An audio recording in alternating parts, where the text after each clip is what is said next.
At kung hindi ka niya titigilan, abay, ako na ang kakausap sa kanya. Mama, totoo naman po kasi yung sinasabi niya na maliit ako at pandak.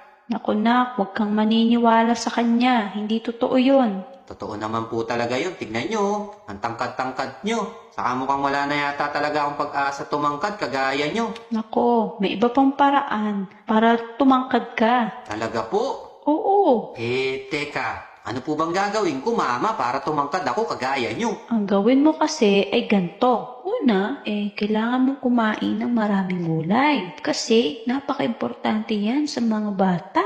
Ayos, dami natin mamumukbang na carrots. Kailangan daw to mga bata. Kaya kayo, kumain din kayo ng mga gulay. Para sabay-sabay tayong lumaki. Nyam, nyam, nyam, nyam, nyam, nyam, nyam, nyam. Pangalawa, kailangan mo rin uminom ng gatas. Siyempre, para tumibay yung mga buto natin. Hello, Mr. Cow. Pahingi akong gatas, ha?